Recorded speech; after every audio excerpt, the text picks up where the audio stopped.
कब से? जब से हमारी पार्टी इस मिशन को चला रहे हैं कि वोटरों को भी पैसा देना चाहिए, भाई उसका हक हिस्सा बनता है। जब वोटर का अधिकार है। अक्सर लोग जाते हैं बोलते हैं कि ये मतदान मतलब मत जो है दान कर देना है, इसमें इसके बदले में कहीं कुछ लेना नहीं है, मतदान का प्रयोग करें, ऐसा चुनाव के दिनों में प्रचार प्रसार होता है। और लेकिन आप कह रहे हैं कि उसके बदले वोटर जो है, वोटर को हम जो है कि पेमेंट की बात कर रहे हैं, पेंशन की भी बात ऐसा सामने आ रही है। देखिए पेंशन योजना ऐसा शुरू से जो है ना गलत बात ही पढ़ाया गया। अभी तक किसी पार्टी ने इस तरह का दावे नहीं की, लेकिन आपकी जो पार्टी है वो दावा कर रही है कि हम वोटरशिप अधिकार लागू करेंगे। तो सबसे पहले हमारे जो भी दर्शक हैं, जो भी पब्लिक है, उनको बता दीजिए कि वोटरशिप अधिकार है क्या, उनका क्या क्या लाभ हो सकता है। देखिए सबसे बड़ी बात क्या है कि संविधान में कहीं पर भी नेताओं को तनख्वाह लेने का जिक्र नहीं है। समाज सेवी का दर्जा दिया गया है नेताओं को। लेकिन हम आपको प्रूफ दे रहे हैं, ये अखबार है और इस अखबार में बिल्कुल यहाँ पर लिखा हुआ है कि देखिए, आप बिल्कुल देख सकते हैं, यहाँ हम आपको दिखा सकते हैं, ये वाला जो कॉलम है, इस कॉलम में हम दिखा सकते हैं। और ये पेपर है आपका, ये अखबार है आपका, पटना, बुधवार 22 मार्च 2023 को, चैत शुक्ल पक्ष, प्रतिपदा 2080। और पेज नंबर जो है अखबार के पहले पन्ने पर ही ये छपा हुआ है। कैबिनेट में 35 एजेंडों को दी गई स्वीकृति, सीएम समेत सभी मंत्रियों के वेतन भत्ते बढ़े, अब 2.25 लाख तक मिलेंगे। ये खबर अखबार में छपी है। इस पर हम आपको बताना चाह रहे हैं कि ये जो लिखा हुआ है सीएम समेत सभी मंत्रियों के वेतन भत्ते बढ़े, अब 2.25 लाख तक मिलेंगे। अब बताइए, कुछ सदस्यों का जो है कमेटी गठन कर लेता है, तभी न लालू नीतीश का विरोधी होता है, न लालू नीतीश का विरोधी है, न बीजेपी कांग्रेस का विरोधी, न कांग्रेस बीजेपी का विरोधी। अब बताइए ये जो तनख्वाह बढ़ा है किसका बढ़ा है? सीएम समेत बताइए सभी मंत्रियों के, और जो विधायक हैं, तमाम विभाग के जो मंत्री हैं उनके, और उप मुख्यमंत्री के सबके तनख्वाह बढ़े। अब बताइए इस पे जो है जब बहस होती है विधानसभा में या फिर सांसदों की तनख्वाह बढ़ाई जाती है, तो तभी देखिएगा आप कुछ सदस्यों का जो कमेटी गठन करके इसको पारित कर लिया जाता है। और ये मेन स्ट्रीम मीडिया क्या दिखाती है कि ध्वनि मत से पारित की गई, यानी कि कोई किसी का विरोधी नहीं होता है। अब बताइए कितनी बड़ी जोरदार, कितनी बड़ी दुखद बात है कि इनको जब मन करे ये अपना तनख्वाह भत्ता बढ़ा लेता है। इससे साफ साबित हो गया कि इसको बढ़िया से देखिएगा राई से, इससे साफ साबित हो गया कि नेता जो है अपने लिए चुनाव लड़ता है, जनता के लिए चुनाव नहीं लड़ता है। इसी बात को लेकर के हम लोग जनता के बीच में जाते हैं, उनके पास बात को बेबाकी से रखते हैं, जिस कारण से समाज आपको ये मैसेज देता है कि दमदार है क्या है नहीं है। हम लोग तो सिर्फ बात को रखते हैं, विश्वात्मा भरत गांधी की मैसेज को और उनके जो मिशन है उस बात को हम लोग जो जन जन तक पहुँचाने का काम कर रहे हैं कि देखिए कि नेता को जब मन करे तब अपनी तनख्वाह बढ़ा ले, और वोटरशिप के मुद्दे पे खामोश है तमाम पार्टियों के नेता। अच्छा, वोटरशिप का मुद्दा क्या क्या है? वोटरशिप का मुद्दा तो एक ही है कि मतलब वोटरों को, जब नेताओं को लाखों तनख्वाह, पेंशन, यात्रा भत्ता, मेडिकल, सुरक्षा व्यवस्था, पटना में फ्लैट, दिल्ली में फ्लैट, कैंटीन में सस्ते में 2 रुपया में बिरयानी, तमाम तरह की सुख सुविधाएं मिलता है।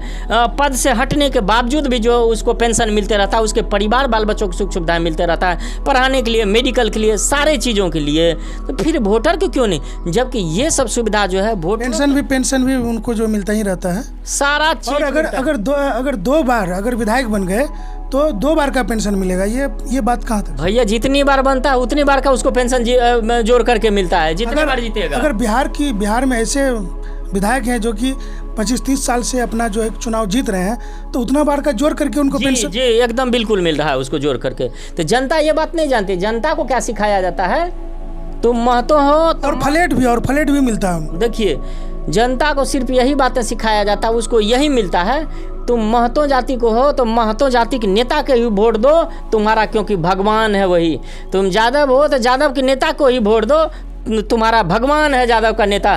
पासवान को सिखाया जाता है कि पासवान का नेता ही तुम्हारा भगवान है, जबकि दरअसल में ये किसी का, तमाम पार्टियों के, तमाम जातीय वोटरों के जो है जातीय नेता, सबसे बड़ा उसका दुश्मन वही है। ये किसी को नहीं बोलता है कि हम अपनी तनख्वाह पेंशन के लिए, हम अपने परिवार को ऐशो आराम की ज़िंदगी देने के लिए हम तुम्हारे बीच आकर के बेवकूफ़ बनाते। ये बात कोई नेता पार्टियाँ नहीं कहता है। किसी भी जात के नेता अपने अपने जात के वोटर को नहीं बोलता है। और जब तक वोट गिर नहीं जाता है, वोटर भगवान, वोटर मालिक कहता है, चुनाव जीतने के बाद वोटर बैल कहता। आपने देखा होगा कई मुद्दों पर जब धरना प्रदर्शन की बारी आती है तो आपने देखा होगा कि जनता के द्वारा चुनी गई सरकार के जरिए ही, पुलिस के जरिए उस पर लाठी डंडों से पीटा जाता है। आप देख लीजिए पटना की घटना, कई ऐसे घटना है कि जब मांग करने के लिए कोई आंदोलन किया जाता है, आम जनमानस हो या किसी स्वयंसेवी संस्था के जरिए हो, आप देखिए उसके ऊपर लाठी बरसाया जाता है। तो ये बैल नहीं हुआ?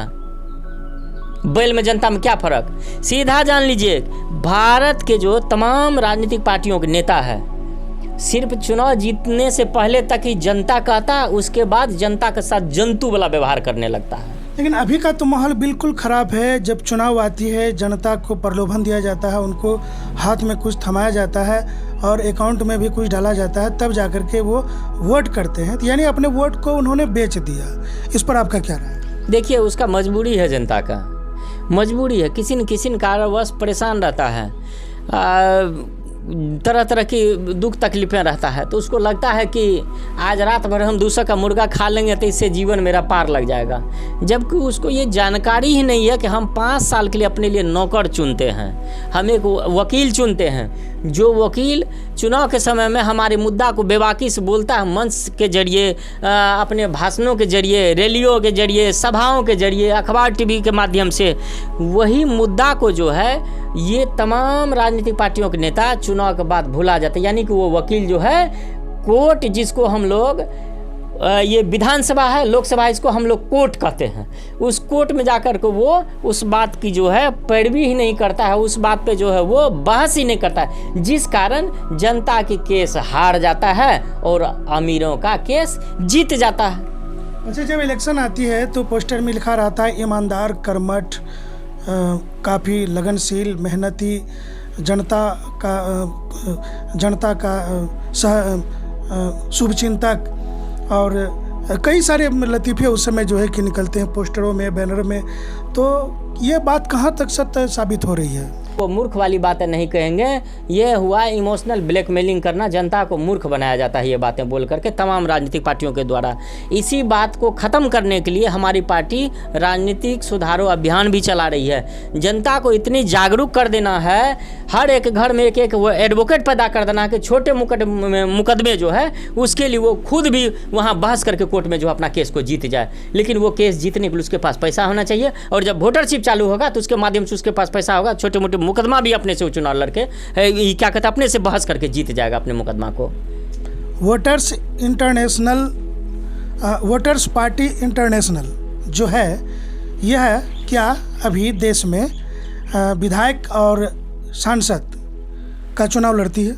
जी, चुनाव और लड़ती है। अभी तक जो है वोटर्स पार्टी के पास कितना सांसद है और कितना विधायक है?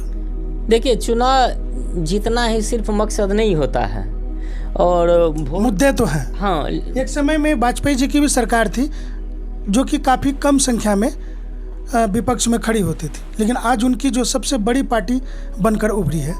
तो क्या आने वाला समय में आपका भी संख्या जो है अभी कम है, आने वाला समय में आपकी पार्टी का भी संख्या बढ़ जाएगी?